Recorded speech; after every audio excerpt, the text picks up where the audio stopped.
Hey there, it's David H. Lawrence the 17th. Today I want to talk to you about the joy of your very first booking. And then I want to talk to you about the value of the feeling and the results of the next two, three, four bookings that you get. And I want to start with the idea that when you get your first booking, and I'm talking about your first paid awesome professional booking. You can get booked on stuff where you're volunteering and that feels good too. Don't not minimizing that whatsoever. But that very first booking where you've trained for it, you've got the tools for it, you did the audition for it, you got pinned for it, you gave the callback, the producers loved you, you did it. I just had a client who got his first booking on camera, and it was in a series that he's working with a really big name actor, and it was just we actually, everybody in the VO to Go Go Pro group kind of experienced it with him because I asked him to post about it, and I know how great that can feel.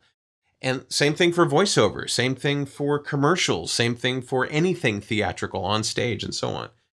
So that feeling of awesomeness on that first booking is unparalleled. You feel like you won, right? You did the things that they told you to do. You took the advice that people like me gave you, and it worked.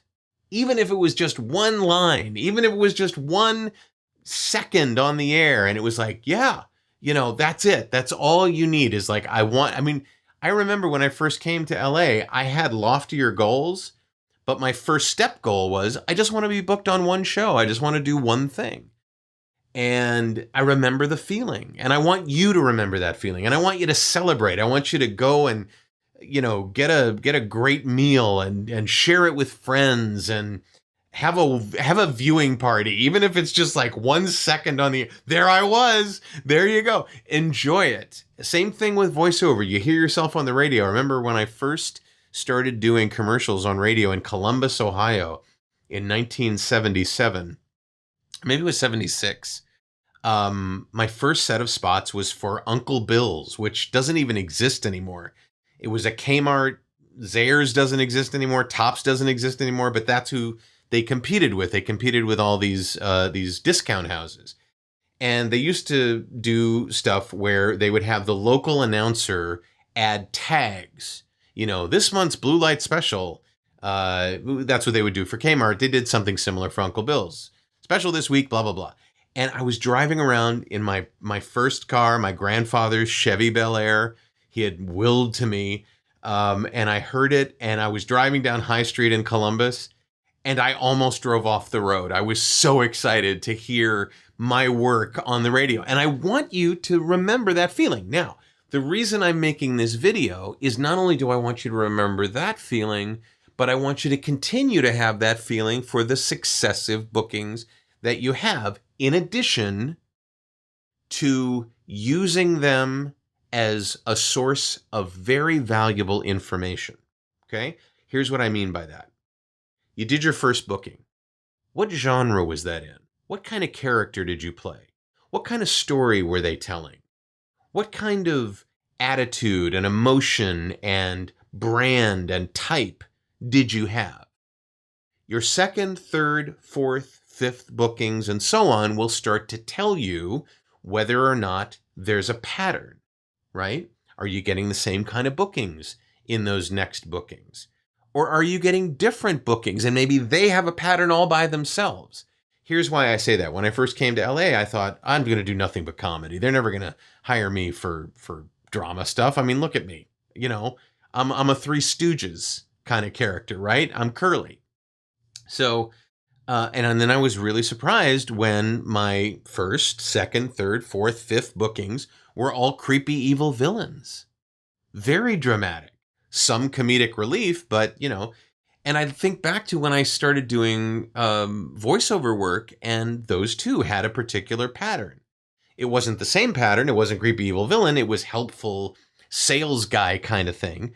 But the point is, you start to either see a pattern or you don't.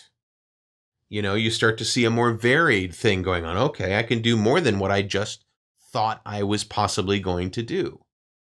So you start to look at those things and you start to analyze them, always keeping yourself open for future opportunities, no matter where they come. But now you have kind of a view into what people think of you, the people that can give you work, the casting people, the writers, the directors, etc.